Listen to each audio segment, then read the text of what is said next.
¿Cómo le va? Muy buenos días. Estamos en Apuntes Parlamentarios, una producción del canal de televisión del Congreso para Radio Congreso. Como ustedes saben, este es un proyecto para visibilizar la vida parlamentaria, para entender lo que sucede al interior del Congreso, para conocer qué es lo que pasa tras bambalinas. A veces solo vemos lo que sucede en la tribuna, pero hay vida más allá de la tribuna. Las cámaras del Congreso son mucho más que 500 diputados y diputadas y 128 senadores y senadoras.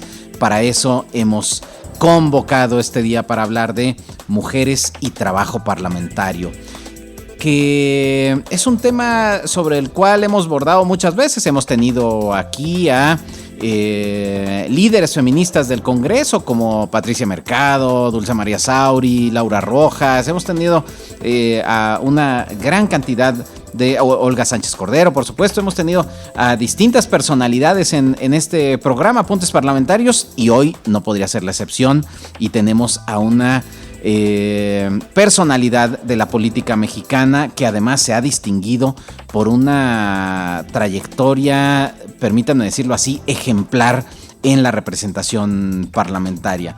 Es una feminista, es una politóloga, es una mujer comprometida con la igualdad y que se ha destacado por el impulso al reconocimiento, ampliación y ejercicio del pleno de los derechos humanos y por la igualdad sustantiva entre mujeres y hombres. Ella es Marta Tagle Martínez, quien ha sido diputada federal, ha sido senadora y ha ocupado distintos cargos políticos. Marta, muchas gracias por haber aceptado acompañarnos en Apuntes Parlamentarios. Bienvenida.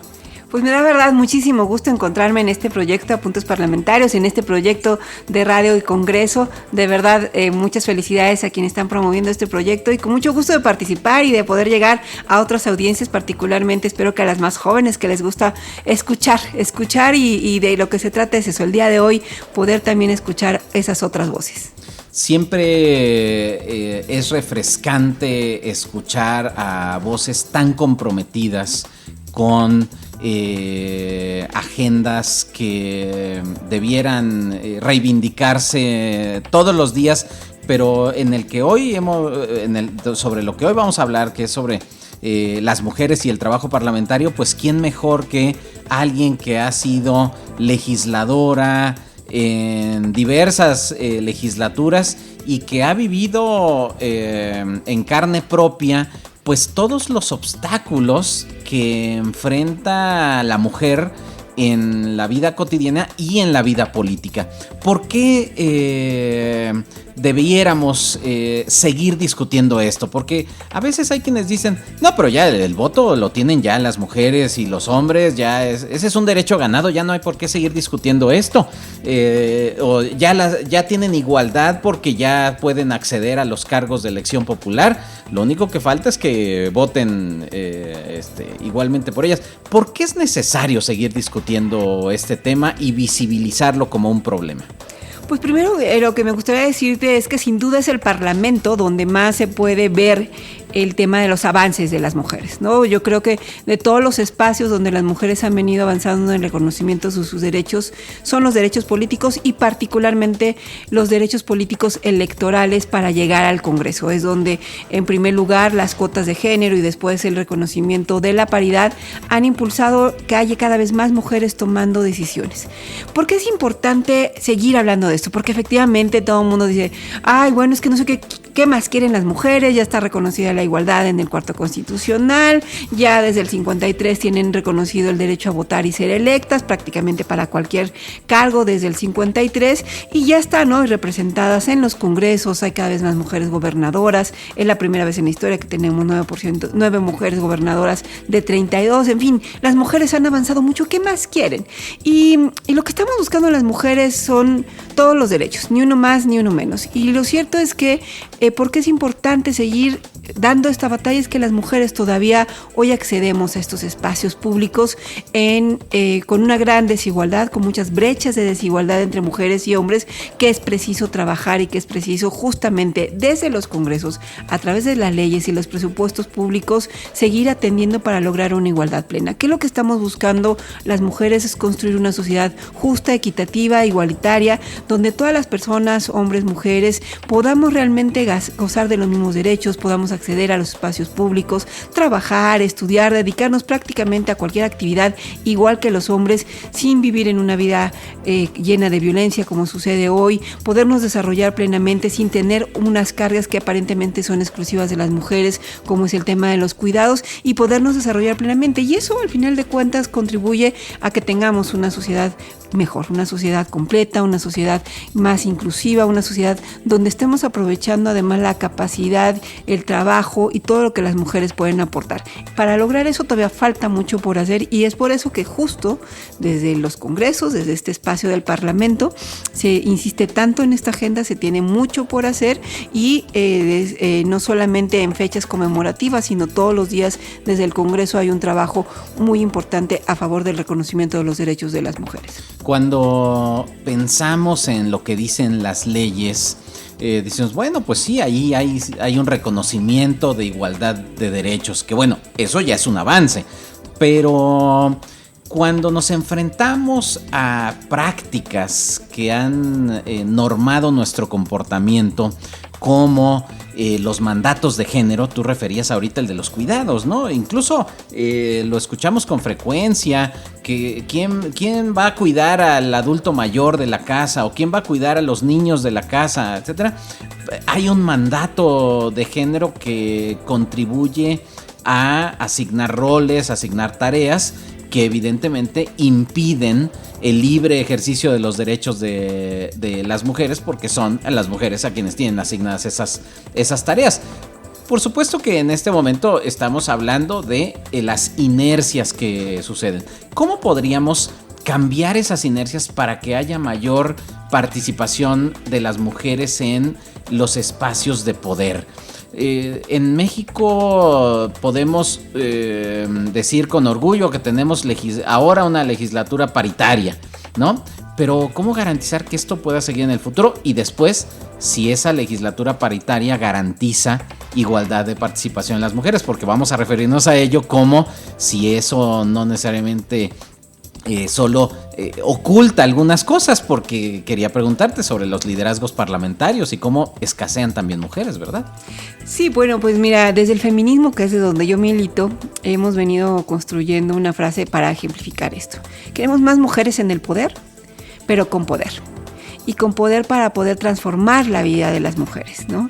Y hemos, como digamos, avanzado en la primera parte. Hemos logrado que cada vez haya más mujeres en los espacios de toma de decisiones. Como tú bien dices, hoy tenemos una Cámara de Diputados integrada exactamente por mitad y mitad, 250 mujeres, 250 hombres. En el caso del Senado de la República, estamos también por primera vez en una legislatura paritaria, y hemos avanzado mucho en los otros cargos de toma de decisiones, como mujeres también, hay que decir, en la Corte, en el Instituto Nacional Electoral, tenemos una mujer, en fin, en diferentes espacios donde se toman decisiones. Y el tema está que efectivamente, ¿para qué queremos las mujeres estar en el poder, no? Y sí, las mujeres que llegamos a los espacios de poder realmente tienen el poder de transformar las cosas. Por ejemplo, en la legislatura pasada tuvimos de manera consecutiva a 2 mujeres presidentas de la Cámara de Diputados, que tú ya hacías mención, a la diputada Laura Rojas y a la diputada Dulce María Sauri, que fue un trabajo muy importante el que estas mujeres presidieran la Cámara de Diputados, que al final de cuentas es uno de los poderes de la Unión, y que tuvieran mandaran esta señal de que las mujeres también pueden estar en esos espacios, aunque también sabemos las complicaciones que hay de por medio. Hay muchos lugares en donde sí, efectivamente hay participación de las mujeres, pero no necesariamente están ejerciendo el poder, como lo dices. Es decir, pensemos que en el mundo, según datos de la Unión Interparlamentaria, la media mundial de mujeres en parlamentos nacionales es del 26%. Entonces ya eso nos marca un problema global, no solo nacional. Podríamos decir, bueno, pero México ya logró paridad en la integración. Sin embargo, podríamos hacer un análisis. Yo te preguntaba sobre los liderazgos parlamentarios. Y cuando le hago esta pregunta a legisladores hombres, dicen, bueno, lo que pasa es que no se lanzan como, no se postulan para ser coordinadoras parlamentarias, es que no se postulan para las presidencias o los órganos de gobierno y por eso es que eso no sucede. ¿Es así? ¿Es una responsabilidad de las propias mujeres que eso suceda? No, definitivamente es un tema que tiene que ver con los hombres. ¿Quiénes son los que siguen tomando las decisiones? La selección de los coordinadores parlamentarios, que además hoy en día prácticamente todos los coordinadores parlamentarios de todos los grupos son hombres, ¿no? Esas decisiones las toman fundamentalmente los partidos que también están dirigidos solamente por hombres. Y quienes son los que al final de cuentas toman esos acuerdos siguen siendo los hombres. Y por lo tanto son acuerdos que no necesariamente pasan por un tamiz democrático, son acuerdos que toman al interior de los partidos con diferentes mecanismos, asambleas, consejos, etcétera, pero terminan siendo acuerdos políticos que toman entre ellos. Y además del acuerdo político que los hace ver como clubes de Toby, ¿no? O sea, que los hemos visto además de manera recurrente, porque en eso sí se reúnen todos los partidos, o sea, en eso sí los hombres encuentran coincidencias, no importando de qué partido sean, ¿no? Recordemos recientemente la iniciativa de reforma al Tribunal Electoral, pues ahí sí se unieron todos los dirigentes partidistas porque hay cosas en las que se unen y toman acuerdo político. Pero además la otra citación que evita que las mujeres lleguen a estos espacios y que sí limita la participación de las mujeres es que a lo mejor las mujeres que no están en este espacio o incluso la ciudadanía en general que ve a las y los políticos desde fuera, pues creen que las mujeres estamos en una situación de privilegio y aunque sin duda tenemos una situación de privilegio, lo cierto es que también las mujeres que nos dedicamos a la política tenemos limitaciones en razón de nuestra condición de género. Yo, por ejemplo, cuando era diputada en la anterior legislatura, veía yo a mis compañeras que recientemente habían sido madres que salían corriendo cuando terminaba la sesión, porque tenemos un muy mal desarrollo de nuestras sesiones en las cuales podemos sesionar días y horas y noches sin tener una serie de sesiones programadas, y eso a quien perjudica fundamentalmente es a las mujeres diputadas, porque recordemos que las diputadas y el Senado se integran por representantes que vienen de todo el país. Para que las mujeres puedan venir a sesionar a la Ciudad de México, tienen que dejar hechos arreglos familiares en su casa para poder venir 2 o 3 días a la semana, mientras en sus familias quedan a cargo generalmente de otras mujeres en su lugar de origen. Y si las sesiones se alargan, las perjudicadas son las mujeres. Los diputados, tú puedes preguntarle a cualquier coordinador y se acuerda si tiene hijos, no tiene hijos, si tiene personas mayores en casa a su cuidado, no les preocupa, no tienen ese tipo de responsabilidades. Las mujeres diputadas, legisladoras, sí lo tienen.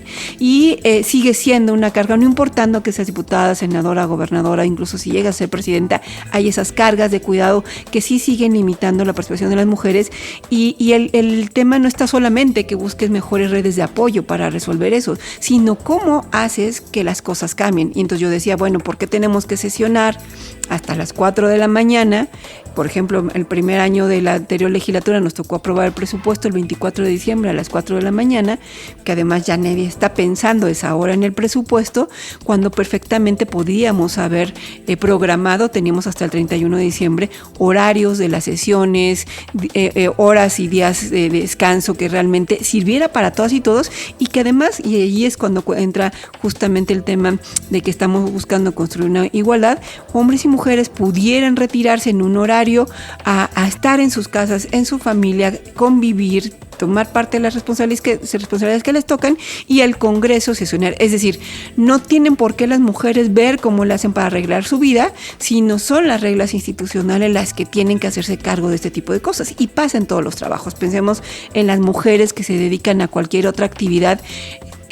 Podría ser más fácil su actividad de trabajo si hubiera condiciones en su trabajo para que pudieran desarrollarlo mejor y los hombres también pudieran hacerse cargo de las responsabilidades que les tocan al cuidado de sus familias. Claro, y los parlamentos suelen ser instituciones muy conservadoras en el sentido de que protegen las inercias institucionales. De hecho, una de las razones por las que el Parlamento británico sesionaba por las tardes, históricamente sesionaba por las tardes, era porque en las mañanas los señores abogados podían ejercer su profesión de abogados, y entonces ya en la tarde, que estaban más despejados, podían ir a las sesiones del Parlamento. ¿Eso qué quería decir?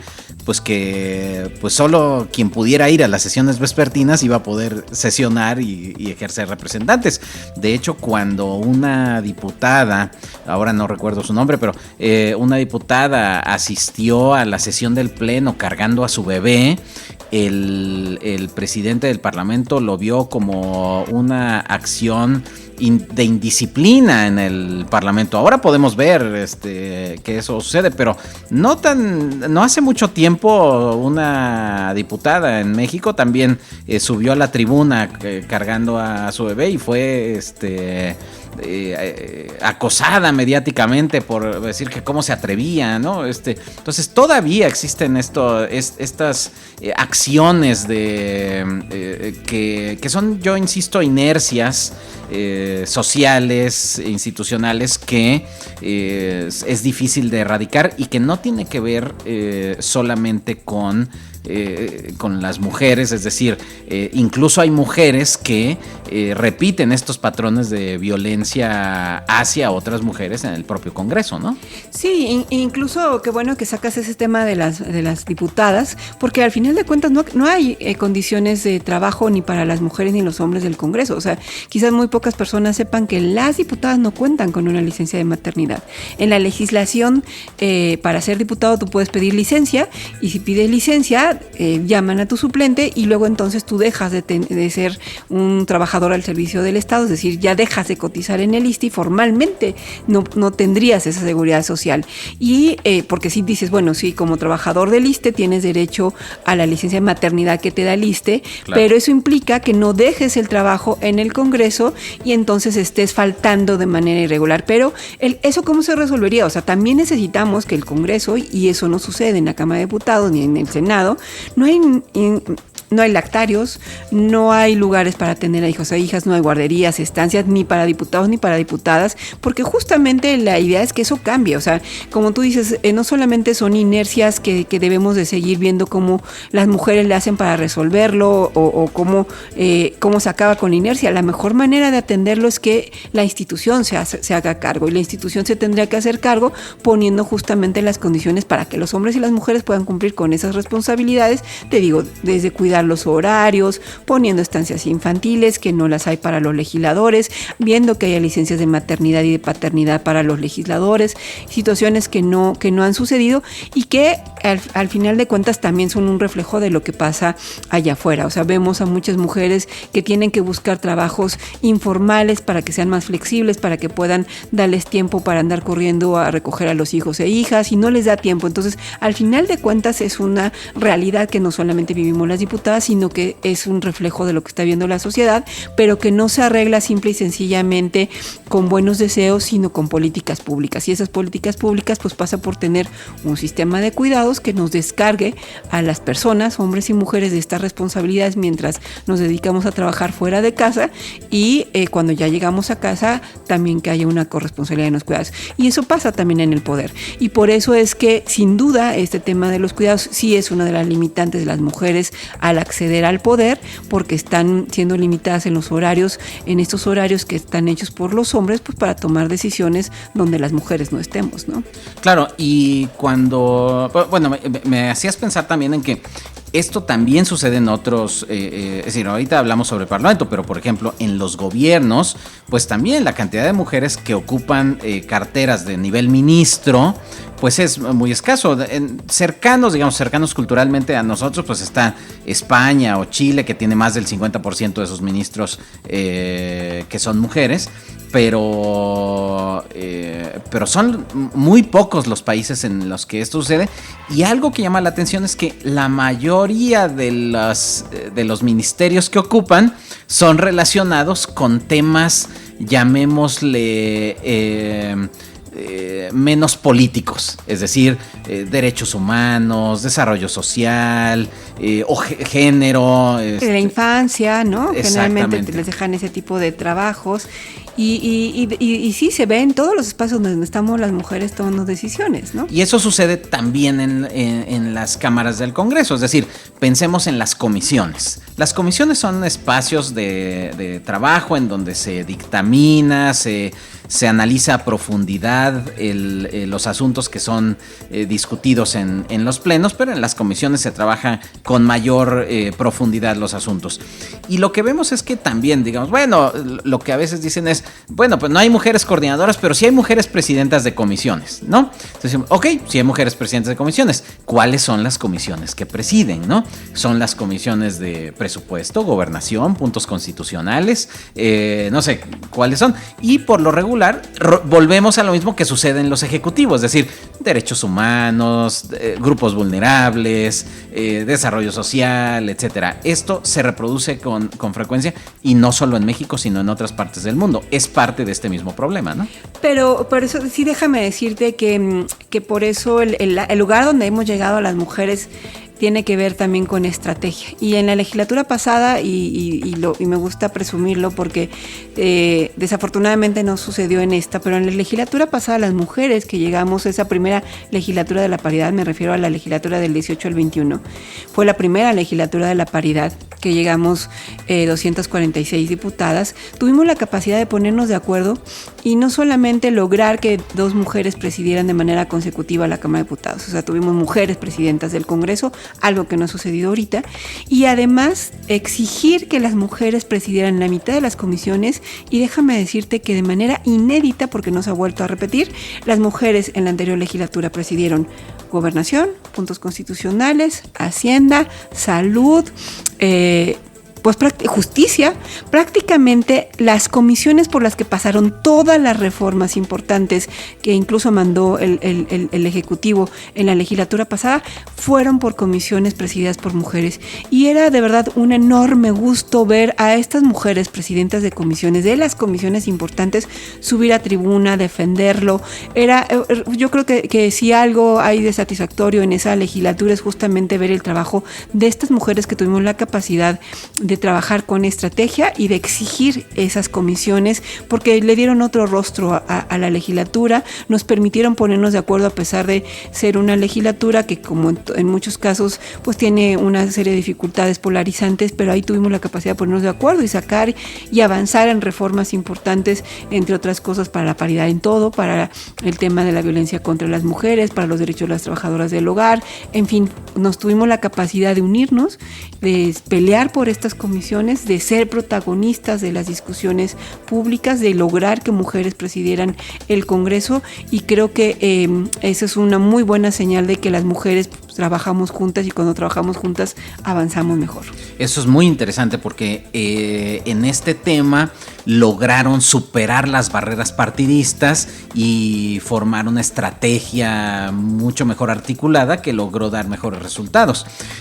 Vamos a ir a un corte, pero regresando del corte, ya que nos estás platicando un poco de tu experiencia y de estas estrategias, también quería preguntarte sobre las distintas formas de violencia, porque a veces pensamos que la violencia es solamente el feminicidio, que es una forma extrema de violencia contra la mujer, pero hay otras formas de violencia que se ejercen en los parlamentos y a las que creo yo que estamos muy, que las hemos normalizado. Por ejemplo, hay un reporte de la Unión Interparlamentaria de un sondeo que se hizo a nivel mundial de mujeres parlamentarias, y el 66% de las mujeres que respondieron este cuestionario de la Unión Interparlamentaria reportaron que sufren de comentarios sexistas en el ejercicio de su función. Algunos verbalmente, incluso en el pleno, en los debates parlamentarios, y otros acoso en línea a sus posts, digamos, o a sus publicaciones sobre sus posicionamientos políticos, incluso a veces por los propios medios de comunicación, ya no digamos por personas ahí anónimas que los acosan, no, sino a veces por los propios medios de comunicación, en el que son comentarios sexistas y que solo son obviamente contra las mujeres. Pero algo que me resultó además preocupante es que 44% reportaron haber recibido incluso amenazas de muerte por posicionamientos de carácter político en el desempeño de su función. Y lo que queríamos preguntarte, y vamos a preguntarte regresando del corte, es: ¿eso sucede en México? Si esto sucede, ¿cómo podemos cambiar estas prácticas que evidentemente obstaculizan la participación de las mujeres en la política? Vamos a un corte y regresamos. Estamos en Apuntes Parlamentarios. Regresamos a Apuntes Parlamentarios, una producción del canal de televisión del Congreso para Radio Congreso. Estamos platicando con Marta Tagle, una distinguida feminista, una política mexicana de larga trayectoria, que nos ha compartido en esta primera parte del programa su visión sobre el papel de las mujeres en la política, los obstáculos que hay que sortear, y le decíamos que queríamos que nos platicara un poco más desde su propia experiencia. Ella ha sido senadora y ha sido diputada federal, y nos íbamos con un dato alarmante: las distintas formas de violencia que hay, y que no solo es en la región, es en todo el mundo.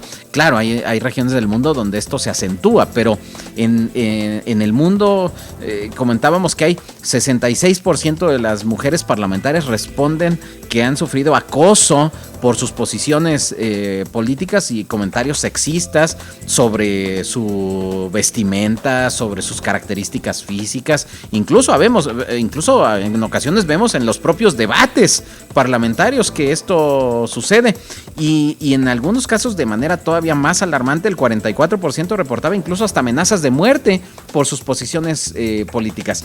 ¿Eso es un dato que no tiene que ver con nuestra realidad, o es algo que sigue sucediendo?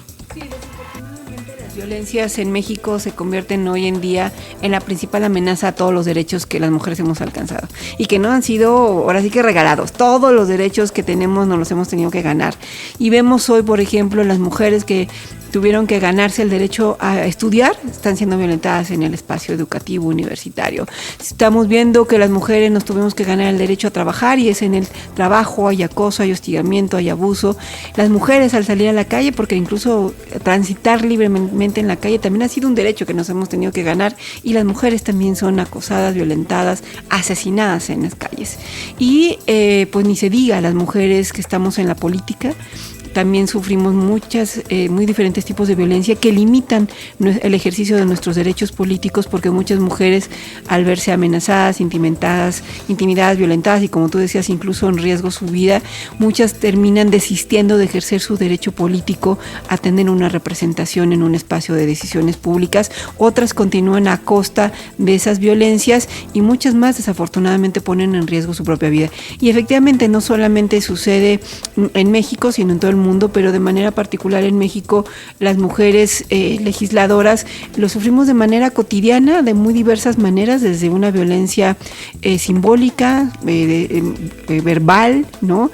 Violencia física que te menosprecia, económica, ¿no? La violencia económica que sufren las mujeres, pues hoy en día no somos las que controlamos los recursos públicos, ni de los partidos, ni de los congresos, ni de las cámaras, y eso también es una violencia económica, y ni se diga la violencia más de carácter político, porque son al final de cuentas los hombres los que tienen en su mano la posibilidad de que tú puedas continuar con una carrera política, de volver a ser diputada, legisladora, ocupar otro cargo. Son los que tienen la posibilidad de ponerte o no en una boleta, y eso pues al final de cuentas también es violencia, y lo sufren prácticamente las mujeres, no importando del partido que sean, es algo que atraviesa la realidad de todas las mujeres que nos dedicamos a la política. Y pensando en esta realidad, porque es algo a lo que se enfrentan quienes nos escuchan. Seguramente nos escuchan muchas mujeres jóvenes que se interesan por la política. Si están escuchando Apuntes Parlamentarios es porque seguramente les interesa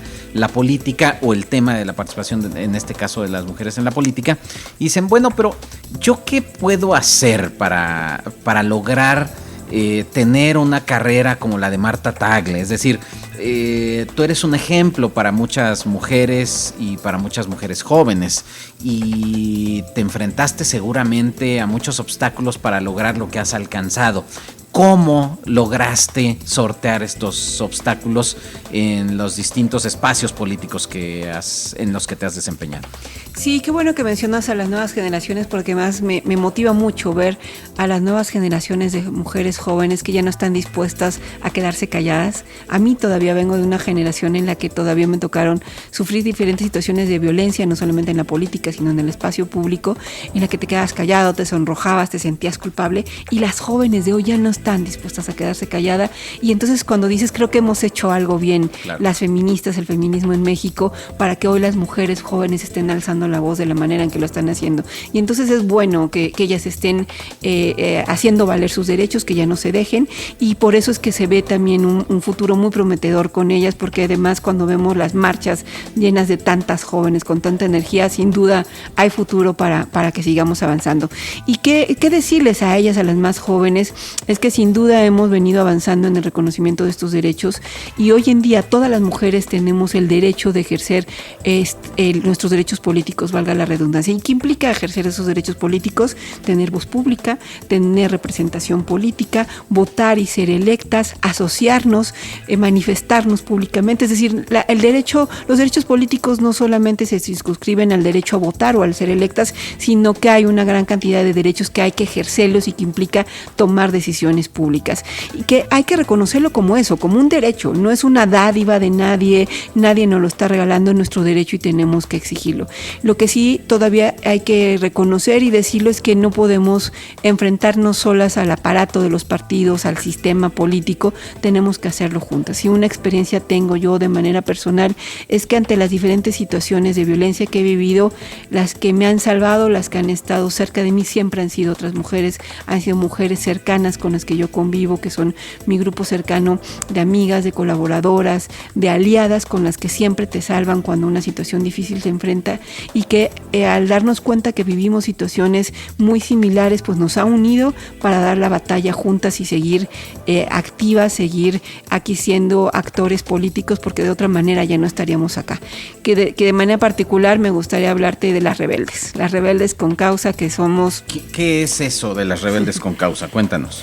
Las rebeldes con causa somos ex legisladoras de diferentes partidos. Está Lorena Villavicencio, que fue diputada de Morena, está Laura Rojas, que fue diputada del PAN, pero además presidenta de la Cámara de Diputados, Verónica Juárez, diputada del PRD, coordinadora del PRD en la anterior legislatura, y una servidora del Movimiento Ciudadano, que como puedes ver somos de diferentes partidos.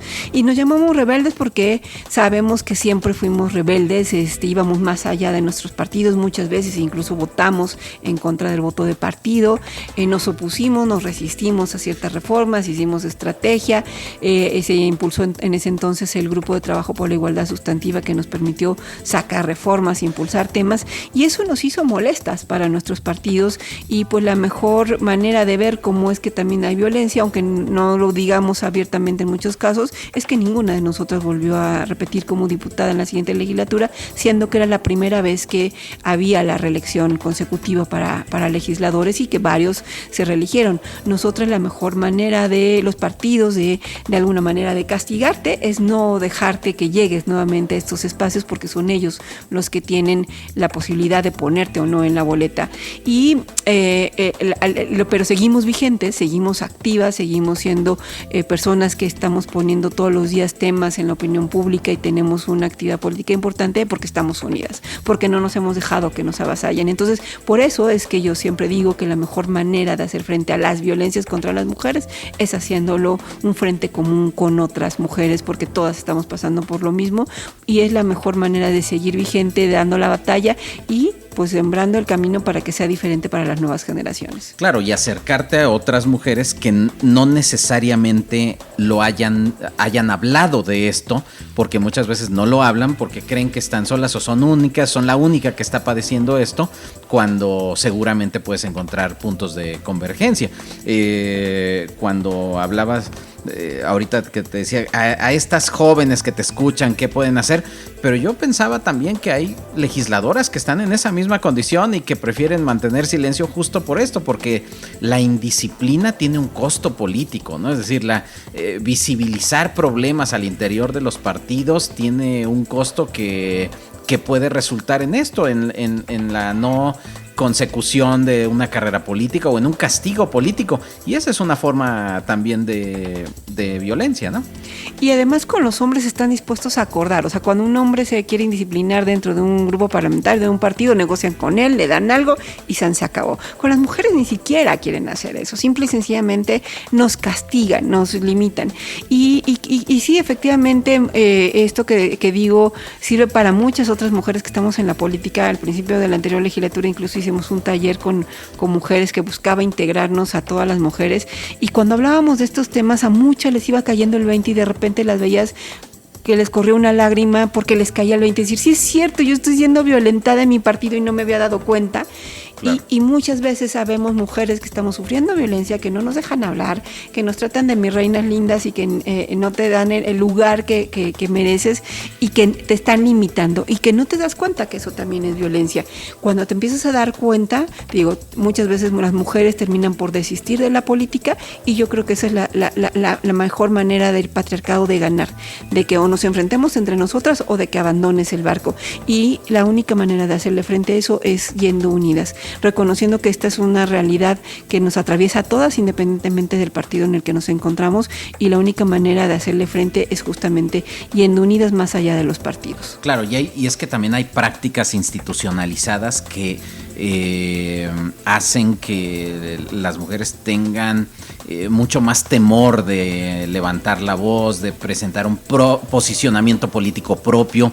Hay un libro que se publicó hace pocos años de Karpowitz y Tali Mendelberg que en inglés se llama The Silent Sex, y ellos estudiaron cómo en distintos espacios como comisiones legislativas, si eras una mujer diputada joven, por lo regular tenías más posibilidades de ser interrumpida en las deliberaciones de la comisión, tenías más posibilidades de que tus comentarios no se incluyeran en las actas o en los dictámenes, mientras que si eras un varón senior con muchas reelecciones legislativas, era más posible que nunca te interrumpieran en tu discurso, que te silenciaran. Por eso se llama Silent Sex, que mi esposa me dice debió haberse llamado,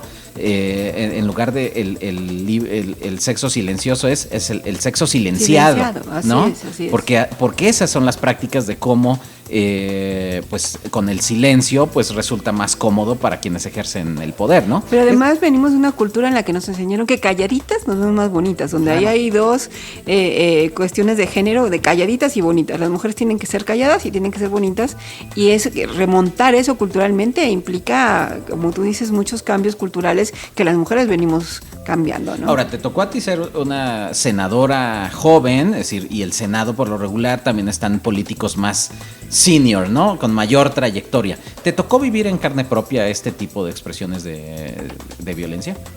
Sí, pero a lo mejor la manera en la que venía yo empoderada no me permitió darme cuenta de esto, porque solamente en algún momento, y ahorita te platico, pero la primera sesión, recién tomé protesta, entro a una comisión de trabajo porque estaba discutiendo, de hecho, la ley de comunicaciones, ¿no? Que ahora está siendo discutida la primera acción de inconstitucionalidad en la Corte. Me tocó entrar a la comisión del Senado donde estaba discutiendo ese tema de la ley de comunicación social, y en ese momento no me di cuenta y levanté la mano y puse, y era mi primer día en el Senado de la República. Cuando veo la foto, tengo a un exgobernador de un lado, a otro exgobernador de otro lado, señores de la política realmente dinosauricos, no te voy a decir sus nombres, pero que ya habían sido todos senadores, gobernadores, etcétera, y que en ese momento, ¿no? Como cualquier que llegas de primera vez, no te das cuenta dónde estás sentada y ya vas y interpelas y dices, ¿no? Porque no te estabas dando cuenta del tipo de personas que están a tu alrededor. Pero después nos pasó, en esa misma etapa del Senado, que fue cuando fue como muy evidente, que como iba a ser el Día de la Mujer, entonces esa sesión que la presidan las mujeres y que hablen las mujeres, ¿no? Porque era el Día de la Mujer, porque vamos a conmemorar el Día de la Mujer. Pero sí, algo que me cayó en el hígado fue que el presidente en ese entonces del Senado dijo, pero hay que recordar, antes de ir a la sesión conmemorativa, que solamente es para tratar lo relativo al Día de la Mujer y no pueden aprobar ningún otro tema. O sea, era una violencia de, a ver, les vamos a dar chance de que hablen en el Día de la Mujer, pero solamente por el Día de la Mujer y no pueden hablar de ningún otro tema. No vaya siendo que estas senadoras se sientan presidentas en serio del Congreso. Claro. Y yo sí, obvio, me quejé, levanté la mano y dije, esto es violencia. Y así suceden muchas cosas en el Congreso donde las mujeres nos quieren silenciar, nos dan chance de hablar cuando ellos creen. Por eso es que te hablaba de la legislatura pasada que fue tan inédita, porque fueron tantas mujeres presidentas de comisiones que tenían el derecho, por ser presidentas de comisiones, a subir y hablar en el Congreso. Y entonces habrá que revisar incluso la numeralia de intervenciones de la legislatura pasada. La mayor parte fueron de mujeres en tribuna porque presidían comisiones, porque tenían el derecho de hablar, y por eso es tan importante que demos esos pasos para que también ellas presidan esas comisiones. Claro, y que además en la legislatura pasada fue en la que por primera ocasión hubo 2 presidentas mujeres de ambas cámaras, Mónica Fernández en el Senado y Laura Rojas en la Cámara de Diputados, hacer simultáneamente, lo cual no había sucedido en la historia contemporánea, ¿no? Lo cual nos habla así de que hay cambios y de que estos cambios tienen que darse no solo en el marco jurídico, sino también en las prácticas cotidianas. Una de las principales fuentes de derecho parlamentario son los usos y costumbres, pero hay que cambiar esos usos y costumbres también, ¿no? Es decir, por ejemplo, hay una práctica que se venía tomando en cuenta como una posibilidad en la legislatura pasada, es que en un año lo preside una mujer y el siguiente año un hombre, una mujer, en el otro año un hombre. Y en la actual legislatura la Cámara de Diputados rompió, digamos, con esa tendencia.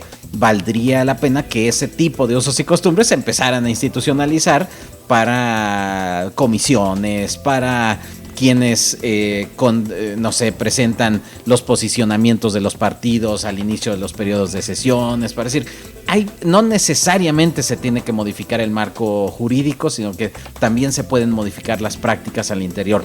Pero ¿eso es posible? Pero justo, o sea, como no va a cambiar por práctica institucional, o sea, así nos queda de evidencia, y por eso es que hemos tenido que ir a acciones afirmativas a fuerza por ley o por lineamientos del INE.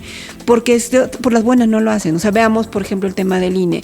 Ya decía la ley que debe haber paridad en todo, y los coordinadores parlamentarios no quisieron poner una mujer en el INE, tuvo que haber una resolución del tribunal, y hoy tenemos una presidenta del INE, pero hasta que hubo una obligación. Por sí mismos no lo van a hacer. Entonces sí dejamos las iniciativas presentadas para que haya comisiones presididas por mujeres, junta de coordinación presidida por mujeres, las cámaras presididas por mujeres. Ahí siguen esas iniciativas, vamos a seguir insistiendo en que eso suceda. Para las personas que nos escuchan y que quieren saber más de qué es lo que hacen ahora que no son legisladoras, porque tú nos has compartido, tú tienes una agenda, eres una mujer incansable, pero si quieren seguirte a ti, a las mujeres rebeldes con causa, es decir, ¿cómo pueden seguirte? ¿Qué pueden hacer? ¿Cómo pueden contactarte? ¿Y cómo seguir también tu agenda pública? Pues mira, tenemos mucha actividad a través de redes sociales. A cualquiera de nosotras nos pueden seguir directamente con nuestra @. Yo soy Marta Tagle en redes y en cualquiera de las redes. Y también tenemos redes como Rebeldes con Causa. Nos pueden seguir y encontrar de manera particular. A mí me escriben, me mandan un mensaje ante situaciones de diferente tipo, desde violencia hasta invitaciones, y por ahí les voy a contestar. Y por supuesto, para seguir empujando juntas esta agenda por la igualdad, les invito a que me sigan en las redes como @Marta Tagle. A ver, y algo que se me pasó es, hablábamos de lo que le recomendábamos o le recomendabas tú a las mujeres jóvenes, pero a los hombres jóvenes, por ejemplo, a las nuevas generaciones que también nos escuchan y que están atentos a la vida pública y que también se ha transformado la forma en la que se aproximan a la vida política. ¿Qué les recomendarías para tener una sociedad más igualitaria desde las prácticas de quienes se inician en la política? Pues mira, a los hombres jóvenes lo primero que les recomiendo es que no pretendan emular a los políticos viejos. Muchas veces veo a los jóvenes como el mini-mí, ¿no? Haciendo las mismas prácticas que el diputado ya de experiencia, cargándole a alguien el portafolio con los celulares. No, los jóvenes tienen que llegar a innovar la política, tienen que hacer la política desde sus propias formas sin imitar a los adultos, que creo que los adultos ya bastante mal les hemos dejado el país como para que todavía se repita. Y en cuanto respecto a las mujeres, ver que las mujeres, la incorporación de las mujeres no les quita ningún espacio, nos complementamos y juntos vamos a construir una mejor sociedad para todas y todos, y que nos veamos como iguales, como pares, porque nos complementamos y tenemos ideas que pueden hacer que este país salga adelante siempre y cuando trabajemos juntas y juntos. Un parlamento sensible al género no solo es un parlamento que tiene mujeres en su interior. Un parlamento sensible al género es un parlamento que hace cosas con perspectiva de género. Un parlamento sensible al género es alguien que es una institución que está atenta para prevenir y, en su caso, sancionar cualquier práctica de violencia de género, y eso es a lo que aspiramos, que en los debates parlamentarios nunca más haya violencia verbal. A lo que aspiramos es que en la sociedad las mujeres y los hombres puedan expresarse con toda libertad sin sentirse amenazadas por el qué dirán, por las amenazas que pueda haber en las redes o las críticas de los medios de comunicación a su vestimenta, a su apariencia física, a su color de piel, y que el debate se centre en las ideas, en las posiciones políticas, porque es perfectamente válido criticar a una mujer por sus posicionamientos políticos, por sus ideas, y de eso se trata el debate. Se trata de construir entonces instituciones parlamentarias no solo plurales, sino también sensibles al género, y un ejemplo de que eso es posible es el testimonio que nos comparte Marta Tagle esta mañana a partir de sus años como legisladora. Esperemos verte pronto de vuelta en la actividad legislativa, Marta. Yo también espero, y si no, de cualquier manera, desde donde estés, ya saben que siempre voy a impulsar esta agenda que es realmente mi militancia, el feminismo. Bien, pues nos vamos.